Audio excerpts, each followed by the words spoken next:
That's when I first met her, and she was talking about the Love Power diet. So here she is. She's awesome, and she just gets looking younger and younger every time I see her. I don't get it. Thank you, Victoria.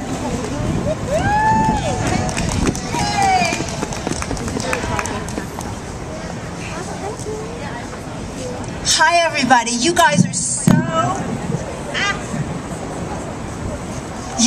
are so brave because it's cold and you're here doing good in the world, and that is very cool. I'm Victoria Moran. This is my latest baby, Main Street Vegan. I am completely committed to veganism being Main Street, mainstream, just right, just normal, because it really is. I love your little animal hat contraption.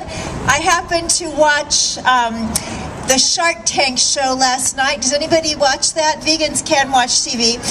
And they had somebody doing these kinds of animal hoodies. But what's cool about that is that the book for the Shark Tank TV show, it's called Shark Tank Jumpstart Your Business. How mainstream is that?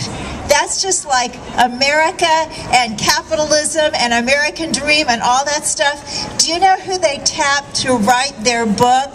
A vegan, a lovely young man here in New York City named Michael Parrish Dudell. He's one of the instructors for a program that I do called Main Street Vegan Academy, which I passed out some literature about. And the reason I bring up Michael and the sharks is that we're not just leftover hippies. We're not just leftover punk people. We're not just idealists who are beautiful and wonderful and spiritual and can't really hack it in the real world. We're everybody all over the place, and it's so wonderful. So I want to close this fabulous day by talking about just what this parade is called, and that is Veggie Pride. We need to have some veggie pride. Yahoo! Yesterday I went to a nutrition presentation at a yoga center. Now this yoga center happens to have a vegetarian sentiment, but the person who was lecturing didn't. And he was saying things like, well, if you're not vegetarian, take fish oil. And if you're not vegetarian, you need eggs. And one of the women said, excuse me, I'm so confused because I've been reading and hearing for so many years that there are a lot of problems with eating animal products. And he said, well, you're just going to have to deal with that on your own, implying that she was not being a thoughtful person, that somehow her concern about animals or things that she had read that were a little bit edgy were keeping her from doing the best thing for herself. Totally 100% wrong. And here's why. Everybody has a right to be where they are and live up to the highest light that they have. And if your highest light is that you're just kind of looking at this vegan thing, you're not ready to commit, that's great. That's exactly where you are. And if your highest light is, well, I can be vegetarian, but I really just need to kind of keep some cheese pizza just for emergency, that's your highest light. That is great. But don't try to bring anybody down. What we need to be doing is being willing to expand and being willing to open up and being willing to be kinder. Now, do we have the very best diet that exists on the planet? Number one, this is not a diet. This is a way of relating to life.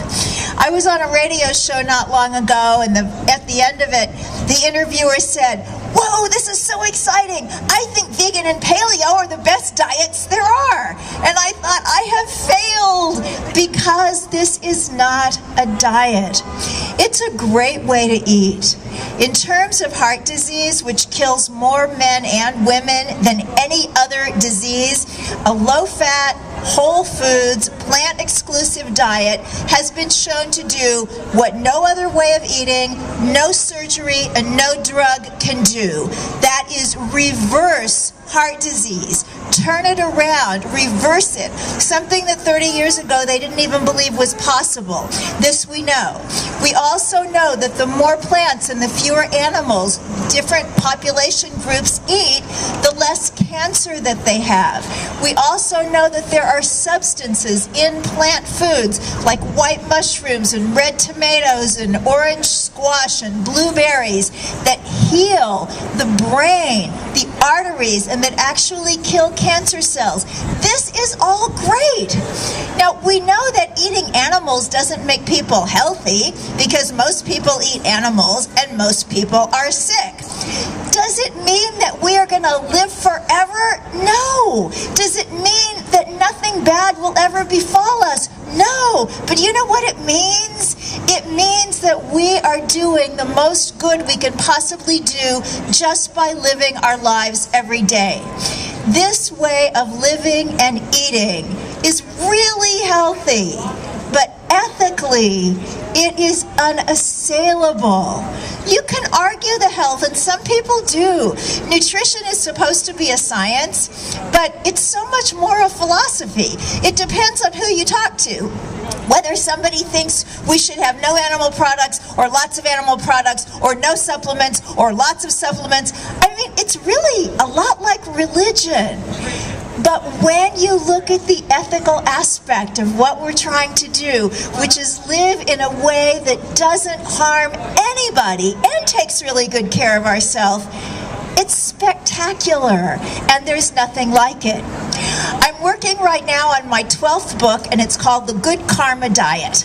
And as I think about the good karma that exists in my life from having lived as a vegan for 30 years, vegetarian for 45 years, this is what I come up with. Number one, I'm maintaining a 60-pound weight loss for 30 years without dieting, without suffering, without worrying about it. The only downside is I'm skinny and it's cold, but otherwise it's good. Number two, good karma thing. I had my 64th birthday last week, and I don't feel 64. I don't feel 24, but I guess I feel 44, and that's good. Number three, I raised a vegan daughter. Is anybody a parent? Vegan from infancy, still vegan. She works as a stunt performer, so she's not a wimp, and she's also a licensed wildlife rehabilitator and is just now in the incorporation process for the first mammalian wildlife rehab center in New York City. Am I proud of my kid? Absolutely. She is married to a vegetarian, which shows that we have a little bit of leeway. We are not so fanatical that if somebody isn't exactly like us, we can't allow them to be where they are and live and grow from where they are now to where they are going to be. Number four, my husband of the past 17 years was not vegetarian when I met him. He became vegetarian 2 weeks after we met. He became vegan after he read Main Street Vegan. It's pretty cool when your family reads your stuff. And I have number five, and this is the last one I'm going to close on. I know it's cold, and we can all go out and have a fabulous vegan dinner now. But number five for me is that I'm able to carry this message, and there is nothing like it. Now, I'm a professional vegan. I write books, I run an academy that trains vegan lifestyle coaches, but just being on the train. I was on the train the other day with a lovely book called By Any Greens Necessary. Had a picture of the author on the cover. She's really pretty. I had 3 different people stop me and say, "What's that book about?" And I was able to tell them. It's nice to have a Kindle, but when you got a book with a cover, you can talk to people on the subway. Getting to share this message is so exciting because each and every one of us, every day we live, just by getting up in the morning and having our breakfast, lunch, and dinner, we're saving lives and we're showing people what can be done. And what can be done is that we can change this planet. It's happening right now. It's happening because of you. It's happening because of Pam and her Veggie Pride Parade and everything else that we see around this great and glorious city. So let's go out, and for another year, we're going to be veg and proud. Thank you.